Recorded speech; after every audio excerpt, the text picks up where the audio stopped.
Hi, I'm John Persinos, Editorial Director of Investing Daily. Welcome to my weekly Weed Report. Booze helped make the Kennedy family fortune. Marijuana can help make your family fortune. Allow me to explain. The Prohibition era lasted from 1920 through 1933. Americans kept drinking anyway, even more so because the ban gave alcohol an illicit glamour. Speakeasies flourished, so did the mob. Gangsters such as Al Capone became rich, supplying booze to the masses. It was Prohibition that gave the Italian mafia its first biggest break in the new country. Prohibition, aka the Volstead Act, of course was doomed, which is usually the case when the government tries to legislate morality and ordinary citizens thumb their noses at the law. During Prohibition, the term scofflaw was invented. It means a person who contemptuously scoffs at the law. As the Great Depression got underway and the economy collapsed, anti-prohibition activists succeeded in winning over even teetotalers to their cause, arguing that the country needed the jobs and tax revenue of legalized alcohol. Sound familiar? The Democratic Party gained power in 1932 and Prohibition ended in 1933. Immediately after Prohibition ended, the sales and stock prices of major distilleries at home and abroad soared. Let's examine a case study that's instructive for marijuana investors. By the early 1930s, Joseph P. Kennedy Sr., patriarch of the Kennedy political dynasty, had already made a fortune in Hollywood and Wall Street. Now, like a lot of today's marijuana entrepreneurs, he wanted to make a killing on the illicit substance that many enjoyed but which remained illegal, booze. Ever the shrewd wheeler-dealer, Joseph Kennedy saw the handwriting on the wall about the future financial prospects of booze. There are those who contend Kennedy was a bootlegger during Prohibition. This is an urban myth. Kennedy was neither a bootlegger nor a smuggler. The truth is much more complex. Kennedy knew that the incoming Roosevelt administration was wet and would honor its campaign pledge to repeal Prohibition.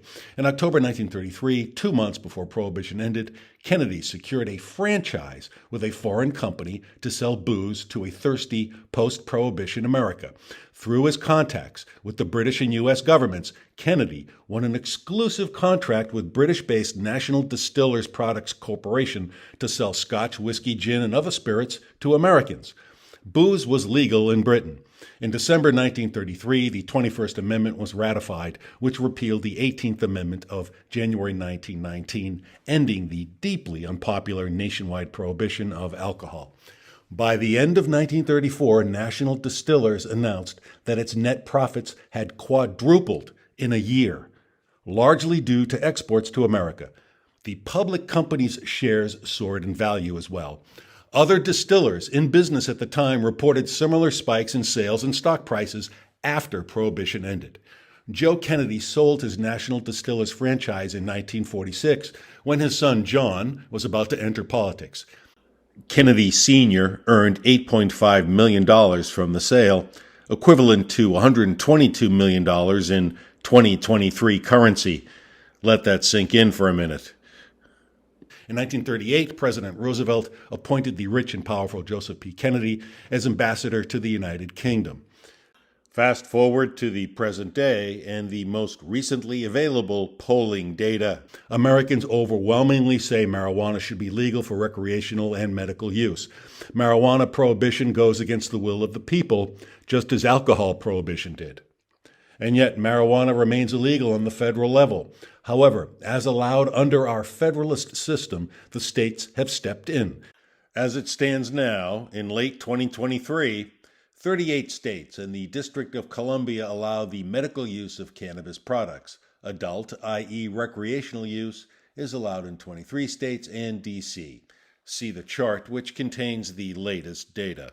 Meanwhile, several pieces of legislation are pending in Congress to legalize marijuana on the federal level. You see where I'm going with all of this. In the pivotal election year of 2024, I see parallels with 1932.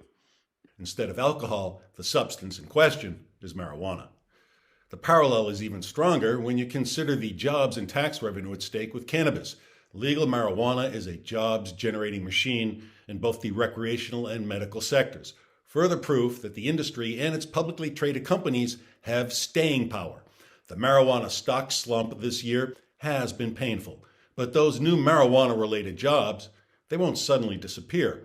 At the same time, state and local politicians, they're getting addicted to the revenue from marijuana taxes. Mary Jane is employing Americans in balancing state government ledgers.